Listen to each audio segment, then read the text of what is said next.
Bonjour à toutes et à tous, c'est Bananois et aujourd'hui on se retrouve pour une nouvelle vidéo sur Dragon Ball Z Dokkan Battle. Aujourd'hui, petit showcase du Vegeta GT Gorille, sorti en même temps que le Gogeta SCJ4. Donc concernant son petit kit, il augmente son attaque pendant un tour après partie en SP, il inflige des dégâts colossaux et diminue la défense.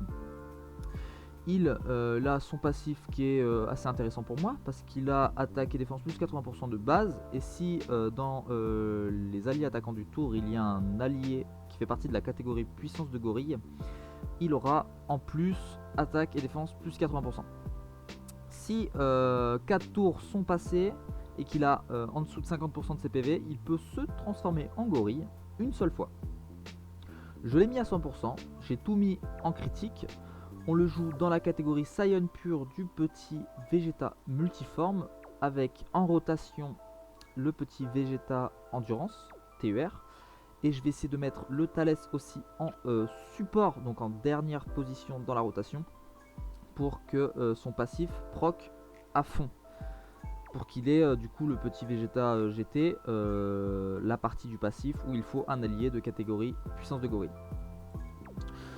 Donc on est parti en histoire sans fin numéro 1 avec en objet de soutien C8 et Princesse Ebi. On se retrouve tout de suite pour le premier combat. Premier combat contre le petit Yamcha Intelligence.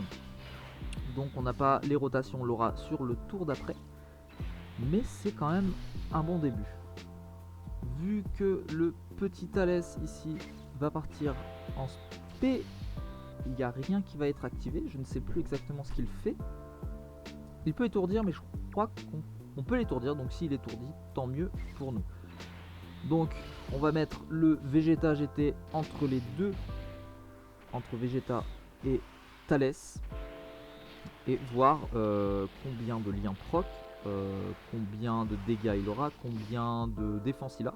Et vu que c'est une unité free-to-play, je m'attends... Oh, le petit stun. Je m'attends à un truc assez correct le concernant, vu que c'est une unité de free-to-play 2021. Je m'explique. Plus les unités free-to-play sortent, plus elles prennent une part assez grande dans Dokkan Battle aujourd'hui.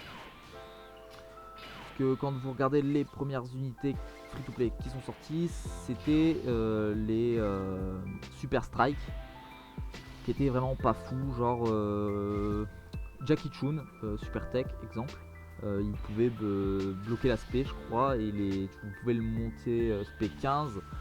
C'était une unité free-to-play incroyable à l'époque pour faire le Goku LR Tech et le Freezer LR Puissance. Mais maintenant, comme vous pouvez le voir, ils ont des dégâts colossaux, ils diminuent la défense, ils augmentent leur attaque, ils ont un passif en pourcentage, pardon. Mais avant c'était pas du tout ça quoi, du coup c'était vraiment genre un point fixe, attaque plus 3000, point.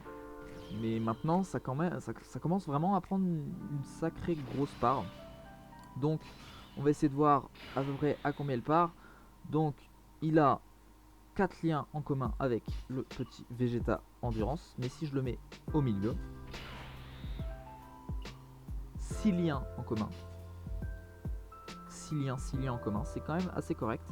Donc là il a 80 000 de défense et 159 000 de valeur d'attaque, c'est correct, correct. Si vous voulez un petit peu plus de boost de stats, vous pouvez le ramener en puissance de gorille. Là c'est pour vous montrer un peu avec une catégorie vraiment très large, parce que puissance de gorille ça s'arrête au soit Thalès et toute son équipe, par exemple Raditz, tout le bordel qui se transforme en gorille, soit les SSJ4, donc c'est très restreint. Mais là j'ai pris une team Saiyan pure où le choix est monstrueux. Donc là on va essayer de voir à peu près à combien il part en valeur d'attaque. Je m'attends à un truc assez intéressant quand même. Je ne fais pas de fausses idées, mais je pense qu'il peut être vraiment très intéressant. Et là vu que son passif est full proc, j'essaierai de vous montrer une rotation où il se transforme en gorille, et le showcase sera fini parce qu'il n'a que ce passif là en fait. Il n'a pas d'active skill, il n'y a rien, il est juste normal. Donc 1 200 000 quand même. Je m'attendais à 1 million, voire 1 100 000, mais 1 200 000 c'est très correct. Et le Thalès lui 700 000. Donc concernant son passif de base, je vous l'ai montré, il tape comme ça. Ses liens sont pas montés, donc c'est pas non plus exceptionnel, mais si vous montez le full lien, si vous avez la foi de monter tous ces liens niveau 10, bah, il peut taper beaucoup plus fort que ça. Il peut avoir énormément de défense. Je pense qu'il peut atteindre facile 90 000 voire 95 000 de défense avec full lien niveau 10. Mais là je vais juste essayer de couper, de continuer le combat et de reprendre quand il sera transformé gorille. Et je pense que le showcase sera fini parce qu'il n'a que ce passif là à montrer. Donc on se retrouve tout de suite quand il est en gorille. Après être parti quelques fois en spé et avoir recommencé le niveau car je suis mort sur ce petit event, j'ai réussi à transformer le Vegeta en gorille. Et on va juste voir à combien il part en spé. Donc là il a 152 000 de valeur d'attaque. Et si je prends Siki, il a 212 000. Donc ça reste à peu près approximativement pareil que sa version humaine. Hein. Mais normalement ça devrait aller. 700 000 de valeur d'attaque sans passif. Toujours très belle attaque spé. Magnifique attaque spé. Voilà, 974 000. 2 attaques spé. Et normalement on devrait finir le Piccolo ici. Voilà, magnifique. Donc pas si simple que ça à transformer en gorille. Pas du tout si simple que ça.